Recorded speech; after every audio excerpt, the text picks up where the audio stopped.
Aion was originally designed and developed in Seoul, Korea. That's where the NCSoft headquarters is. The developers really took two approaches to it, two different angles. On the one hand, they wanted to take what was already successful in other MMOs, refine those details, and then on the other hand, they wanted to bring something new to the genre.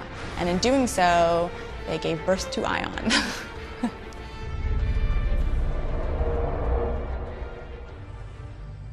From what we've seen, it has basically shattered every record in Korea.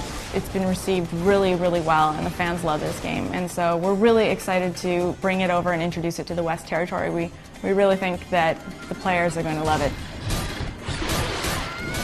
It's more of a polished game that people will enjoy in a beautiful setting that you want to actually live in. It's been live in Korea for almost a year now. By the time that it launches in the West, and the West market will really benefit from that because it's had a year of balancing and updates that will be implemented. From the beginning, Aion was designed for a global audience. Aion adopted a global mindset not only in gameplay but also in other components of the game, such as its visuals, which were designed to embrace both East and West. It has a lot of those cool things in MMOs that bring players in and keep them there, but it adds all these new things too that we've never seen before. My favorite feature of Aion is gliding. When playing an MMORPG, players inevitably spend a long time traveling around the world. Gliding gives characters a different movement option and another perspective to view the world.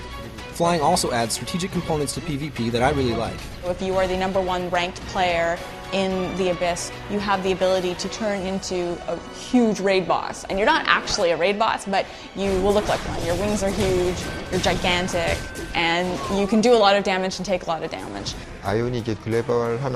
In order to make Aion a global game, we took out a lot of elements that were characteristics of Asian games. For example, Asian gamers usually prefer more cute and handsome characters. Asian heroes would never have bulky looking heroes and swinging this axis. But a lot of those barriers are now starting to break down. Korean games have been known as games that are grinders, that don't have that much story or quest. But Aion has implemented so many stories, so many quests, and so many storytelling strategies that it makes you just part of the game. This world is very much alive, and it reacts to the things that players do in-game. For example, if you are in the Abyss and you are attacking a fortress, then that may or may not trigger the Balor to come in, the AI-controlled faction. The Balor are more likely to attack the race that has more power. It's meant to create balance between the two opposing factions. So we have big event changes like that, and we also have smaller ones. The world will be gradually enlarged.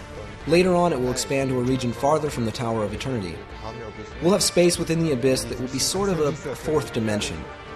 There's constant debate and constant discussion about how the game should change and how it should develop. When Aion launches in North America and Europe, we plan to include features that are only available on the test server in South Korea.